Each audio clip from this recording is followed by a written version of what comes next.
Hi అండి, అందరికీ నమస్తే. నేను ఇవాళైతే మీకు ఒక మంచి రెసిపీ చూపించబోతున్నా అండి. ఇది చాలా టేస్టీగా ఉంటుంది. చిన్నపిల్లలు పెద్దవాళ్ళు అందరూ తినొచ్చండి. ఏంటా అనుకుంటున్నారా? కరివేపాకు రెసిపీ అండి.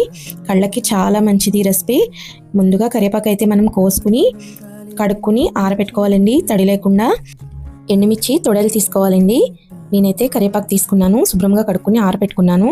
ఎండుమిర్చి తొడలు తీసుకున్నా. మన విజయవాడ ఎండలకి మనుషులకే ఇలా అయిపోతుంటే ఇంకా ఈ కరివేపాకు లెక్క చెప్పండి. చక్కగా ఆరిపోయింది. ఇప్పుడు ఈ రెండు తీసుకుని మన ప్రాసెస్ అయితే స్టార్ట్ చేద్దాం రండి. ముందుగా పాన్ ఆన్ చేసుకుని హై ఫ్లేమ్లో పెట్టుకోవాలండి. కొంచెం హీట్ ఎక్కిన తర్వాత సిమ్లో పెట్టుకోవాలి. సిమ్లో పెట్టుకుని ఎండుమిర్చి యాడ్ చేసుకోవాలి. ఎండుమిర్చి సిమ్లోనే ఫ్రై అవనివ్వాలండి. అస్సలు దీనికి ఆయిల్ ఒక్క చుక్క కూడా యూజ్ చేయక్కర్లేదు.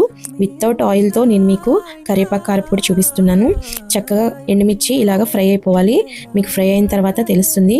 ఎండుమిర్చి ఒక ప్లేట్లో తీసేసుకుని ఇప్పుడు కరివేపాకు అయితే యాడ్ చేసుకుందాం. కరివేపాకు కూడా శుభ్రంగా ఆరిపోయిందండి, అందుకని త్వరగా మనకి ఫ్రై అవుతుంది. ఫ్రై అయిన సిమ్లోనే ఫ్రై చేయాలండి, హై అస్సలు పెట్టొద్దు. కరివేపాకు చూడండి, ఒక ఆకుని ఇలా నలిపితే చక్కగా పౌడర్ అయిపోతుంది. కరివేపాకు కూడా మనకి ఫ్రై అయిపోయిన తర్వాత అదే ప్లేట్లోకి తీసేసుకుందాం. ఇప్పుడు ఈ రెండింటిని పూర్తిగా చల్లారనిద్దాం. ఈ లోపు మనం ధనియాలండి 1 కప్ యాడ్ చేసుకుందాం. ఇవి కూడా సిమ్లో చక్కగా ఫ్రై చేయాలి. అస్సలు ఆయిల్ అనేది యూజ్ చేయక్కర్లేదండి. చూడండి, చక్కగా ఇలా ఫ్రై చేసేసుకున్నాక ఒక 1/2 కప్ జీలకర్ర అయితే నేను తీసుకుంటున్నాను. ఆ జీలకర్ర కూడా చక్కగా సిమ్లో ఫ్రై అవనివ్వాలి. ఫ్రై అయిన తర్వాత వెల్లుల్లి కూడా యాడ్ చేసుకుంటున్నాను.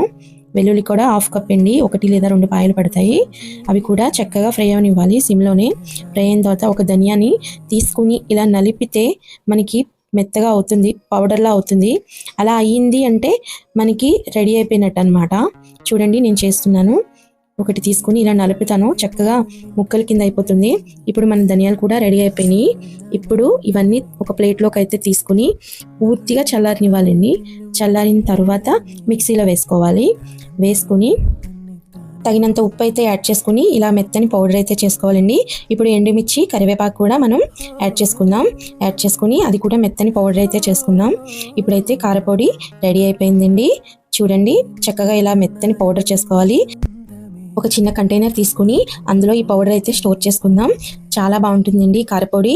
ఇడ్లీ పైన, దోశ పైన వేసుకుని తింటే చాలా టేస్టీగా ఉంటుంది. రైస్లో కూడా ఈ కారపొడి వేసుకుని కొంచెం నెయ్యి కానీ, పప్పు నూనె, పల్లి నూనె, నెయ్యి ఏది యాడ్ చేసుకున్నా చాలా బాగుంటుందండి. ఇలా వేడివేడి అన్నంలోకి కొంచెమంత కారపొడి వేసి నెయ్యి వేసుకుని కలుపుకుని తింటే ఉంటుంది. ఎంత టేస్టీగా అంటే అంత టేస్టీగా ఉంటుంది. పల్లి నూనె అయినా టేస్టీగానే ఉంటుందండి. నెయ్యి లేకపోతే పల్లి నూనె వేసుకోండి, చాలా బాగుంటుంది. మీ ఇంట్లో చిన్నపిల్లలు గట్టా ఉంటే ఎండుమిర్చిని కొంచెం తక్కువగా తీసుకోండి. చాలా అంటే చాలా బాగుంది ఈ రెసిపీ. మా చిన్నప్పుడు మా నాన్నమ్మ, అమ్మమ్మలు ఈ రెసిపీ చేసి పెట్టేవాళ్ళు. పిల్లలందరం కలిసి నువ్వు ఫస్ట్ అంటే నేను ఫస్ట్ అని పోటాపోటీగా తినేవాళ్ళం. చాలా బాగుంటుందండి ఈ రెసిపీ.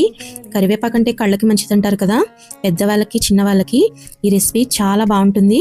ఒక్కసారి అయితే ట్రై చేసి చూడండి. అంత కరివేపాకు తీసుకుంటే ఇంత తక్కువ పౌడర్ అయితే అయింది. ఒకసారి కారపొడి మీరు కూడా ట్రై చేసి చూడండి, మీకు బాగా నచ్చుతుంది. సబ్స్క్రైబ్ చేయండి, ఫాలో చేయండి, లైక్ చేయండి. Thank you for the watching. Bye bye.